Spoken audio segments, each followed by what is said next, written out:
तो दोस्तों आज हम लेके आए हैं देश दुनिया की तमाम ताजा बड़ी खबरें। सबसे पहली बड़ी खबर में आपको बताएंगे दोस्तों, रवनीत बिट्टू को जान से मारने की धमकी, कांग्रेस एमएलए ने रखा इनाम। गाजा छोड़ने के लिए इजराइल को मिली डेडलाइन, नेतन्याहू के खिलाफ हो गई दुनिया। हाई कोर्ट के जज ने मुस्लिम इलाके को बताया मिनी पाकिस्तान, सुप्रीम कोर्ट की सख्त टिप्पणी, मांगा जवाब। 2025 में जनसुराज की सरकार बनी तो बिहार में होंगे ये 5 बड़े काम, प्रशांत किशोर ने कर दिया ऐलान। अगले चुनाव में केजरीवाल को सीएम चुने, नहीं तो दिल्ली में यूपी जैसी महंगी बिजली होगी, आतिशी का बड़ा बयान। सुप्रीम कोर्ट का यूट्यूब चैनल हैकर्स ने लाइव किया क्रिप्टो करेंसी का एड वीडियो।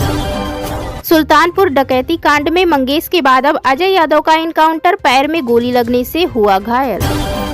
शुरू होने वाली है तबाही, इजराइल और अमेरिका ने तैनात किए फाइटर जेट, दुनिया का विनाश तय। तो दोस्तों सभी खबरों को आपको एक एक कर बताने वाले हैं, इससे पहले वीडियो को लाइक और चैनल को सब्सक्राइब कर दें। तो इसी बीच बढ़ते हैं दोस्तों अपनी अगली खबर की ओर। रवनीत बिट्टू को जान से मारने की धमकी, कांग्रेस एमएलए ने रखा इनाम।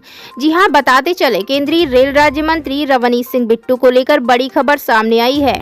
रवनीत बिट्टू को तेलंगाना के कांग्रेस एमएलए वेदमा द्वारा बोझू का बड़ा बयान सामने है, जिसको बिट्टू ने शेयर किया है।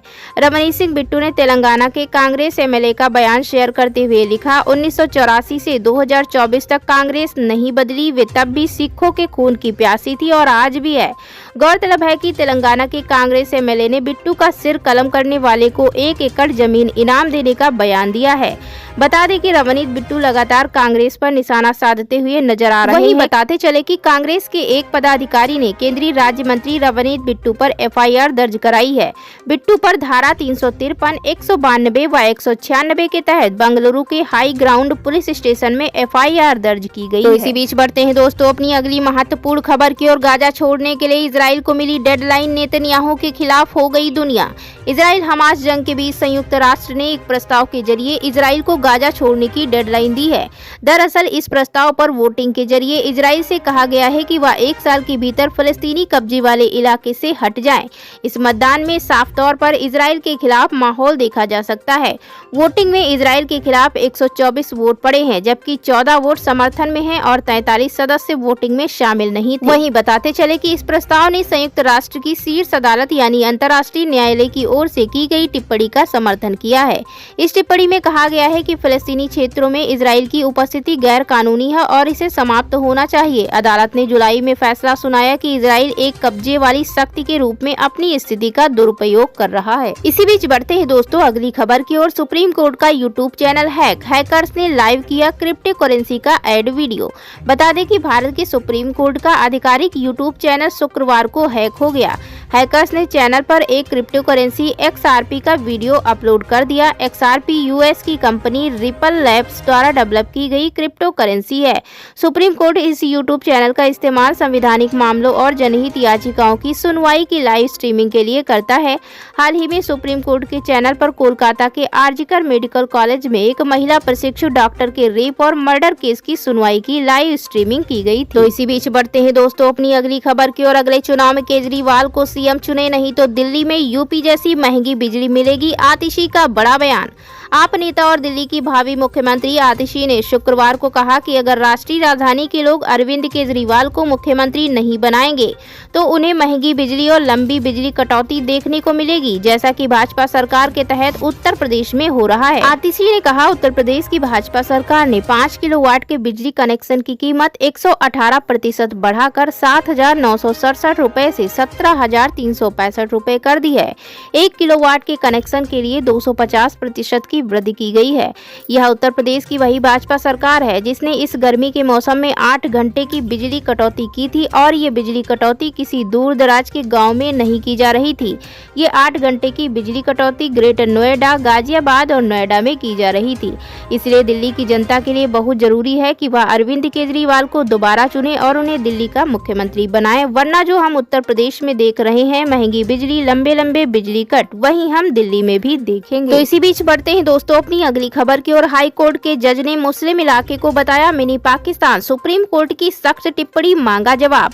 सुप्रीम कोर्ट ने कर्नाटक हाई कोर्ट के एक जज की टिप्पणी पर स्वतः संज्ञान लिया है।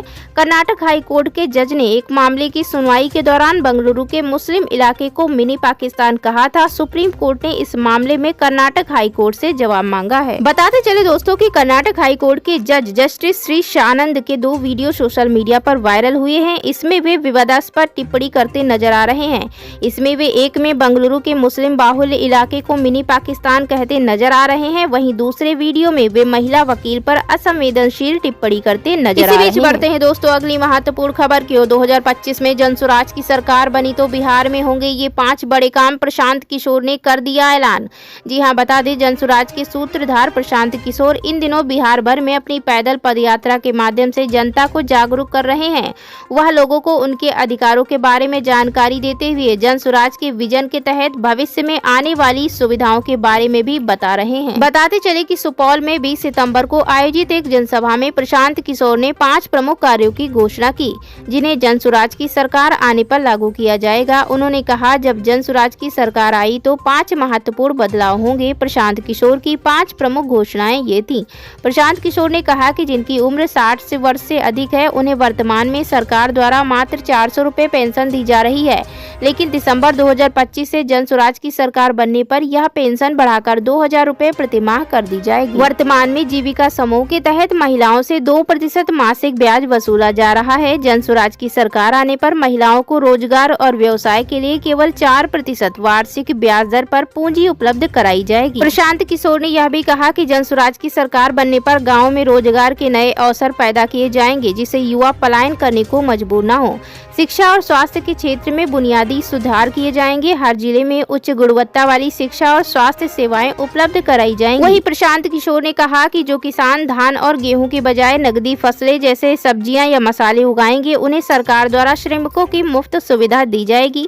मजदूरों का खर्च सरकार उठाएगी, जिससे किसानों का आर्थिक बोझ कम होगा और उनकी आय में वृद्धि होगी। तो चलिए बढ़ते हैं दोस्तों अगली खबर की ओर। सुल्तानपुर डकैती कांड में मंगेश के बाद अब अजय यादव का एनकाउंटर, पैर में गोली लगने से हुआ घायल। उत्तर प्रदेश में सुल्तानपुर जिले के जयसिंहपुर कोतवाली अंतर्गत मोइली में पुलिस और बदमाश के बीच मुठभेड़ हुई। हाफ एनकाउंटर में 1 लाख का इनामी बदमाश अजय यादव उर्फ डीएम पकड़ा गया है।